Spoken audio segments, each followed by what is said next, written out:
What's up, vinyl community? It's your boy Chris coming at you live from my Dodge Ram. Very nice surprise today. I go in, casual Friday.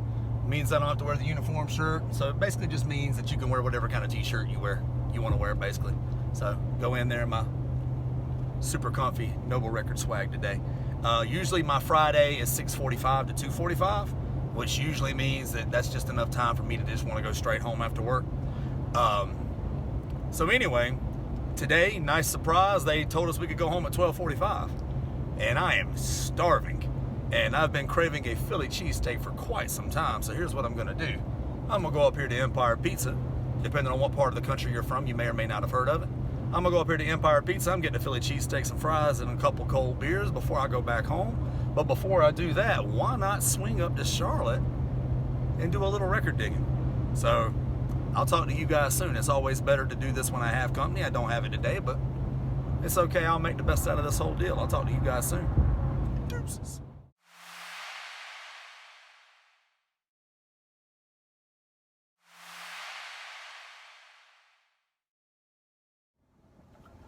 What's up, vinyl community? Coming to you guys live outside of Lunchbox Records in Charlotte, North Carolina.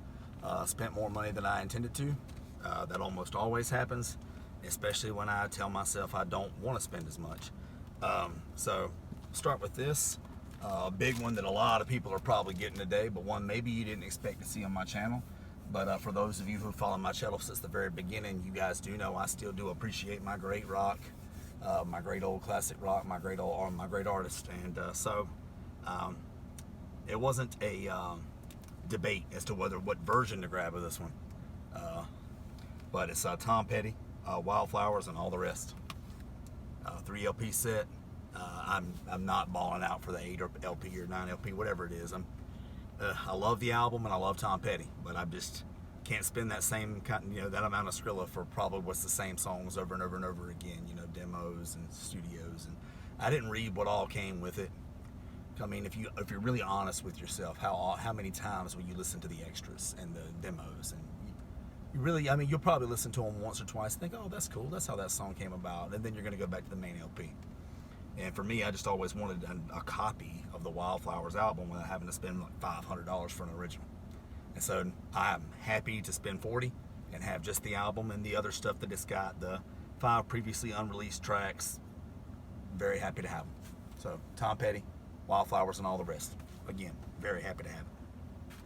Next up, my main thing that I was thinking about on the way up here was I've got to grab those Black Jazz reissues. I've got to grab them.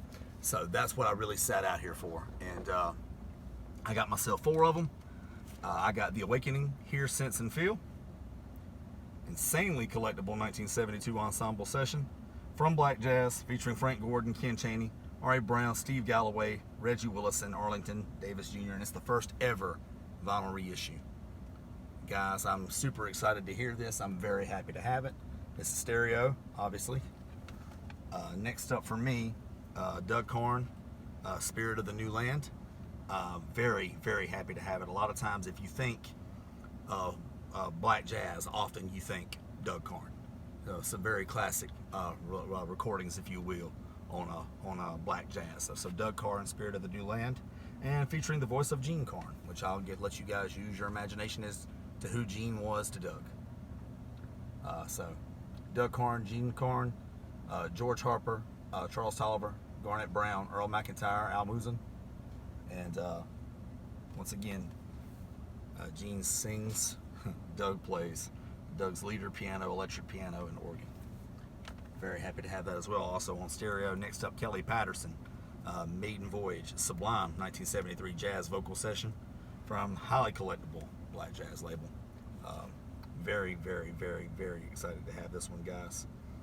George Harper, Ernest Van Treese, John W. Hurd, Henry Davis, Everett Turner, Billy Osborne, John LaSalle, and Sajish on congas and triangle. Very, very, very excited and happy to have this, guys. And finally, Walter Bishop Jr., Choral Keys. Awesome stuff. You also, great Black Jazz album. Very, very stoked to have it. Player side 1, Walter Bishop Jr. on keys, Idris Muhammad on drums, Reggie Johnson on bass, Harold Vick on flute and soprano. Side 2, Walter Bishop Jr., Alan Schwartz, I can't say that, on drums, and Reggie Johnson on bass, Harold Vick on tenor, and Woody Shaw on trumpet. Also stereo pressing, originally released in 1971, first ever U.S. vinyl reissue. And then finally, an album I already have, but Scott, the owner of Lunchbox Records, knows that I'm going straight for the jazz section. I'm going to look for the Holy Shit Wall, then I'm going for the jazz section. He knows that. So as I'm digging through the jazz section, you can see I've already got a few black jazz reissues in my hands. He immediately grabs this one out of the C section and shows it to me. And I'm thinking, oh, sweet. And like it's, you know, it looks sweet, and it's an album I already have. I've showed it on my channel a couple times, multiple different copies. But immediately what strikes me is the cover looks cleaner than my copy. Like, oh, John Coltrane ballads. On impulse, of course. So my next question is, I look down and I immediately catch the mono. So I'm like, okay, business is picking up even more. You guys see, you always get to show the gatefold, which look at it, guys, looks clean as fuck. No splits, no seams, no problems. Clean stuff, super clean. Whoever owned it took super good condition of it. And like I said, first mono press. Other than a little dust, guys, you can eat off of it. So I think it's cleaner than my copy. I'm about positive of it. And because of that, it's shit. I'll grab this today for the perfectly reasonable price of 40 bucks, by the way. Almost feel like I robbed the place. I'll carry it home. I'll compare this copy to my copy that I've got at the house, and whichever copy I prefer I keep, and the other copy I'll sell. So either way about it, I come out to the good. So very excited to get this one home, give it a good clean, give it a good spin, see what it is I got, see what decision I make. But don't be shocked if I keep this copy. John Coltrane Ballads. Thank you for pointing it in my direction, Scott. I appreciate it. I'd have found it anyway, but I'll never know whether or not somebody could have beat me to it or not. So thank you. I really appreciate it. All right, from here, not sure. I might be immediately hitting the house, might be running by somewhere real quick to grab a couple of things. But either way about it, you guys will hear from me. I will at least wrap this video up. So talk to you guys soon. Hey guys, I decided to take this party real quick to Lenny Boy Brewing in Charlotte, North Carolina. Once again, always fun with company, but no company today. But my wife here lately has really gotten into kombucha. I don't know if any of you guys know what it is, but it's basically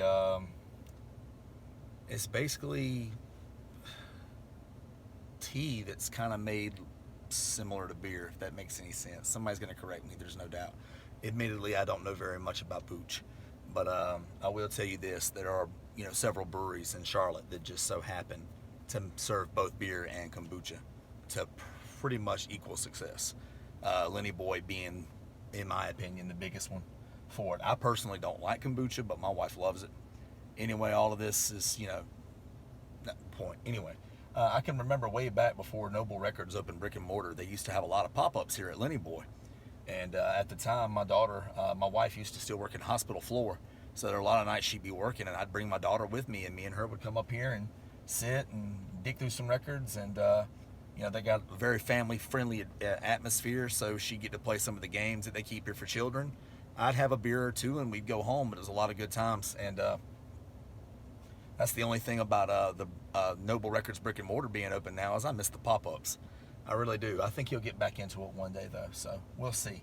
But anyway, here we are. I'm going to run in. I'm going to get my wife some booch to go. I think she'll be very pleased that I thought about her and didn't say anything. A little surprised to take home to her on a Friday evening. And while I'm here, I might as well have a beer. So I'll have a beer, I'll grab my wife some booch, and I'll head on home. I'll talk to you guys soon. All right, guys, out of Lenny Boy Brewing in Charlotte. Got myself a nice little care package. Had a couple beers. Shot the shit with the bartenders. I always try to have a good time. Got there as soon as they opened. Cold beer for Daddy. Booch for Mommy. She has no idea it's coming. So I know she's going to be thrilled. All of a sudden, recently, she loves that shit. So we'll see. But anyway, been a great one. Been fun. Wish I could have had some company, but you can't always have company, and it is what it is. But until next time, until next video, keep dropping that needle, you guys.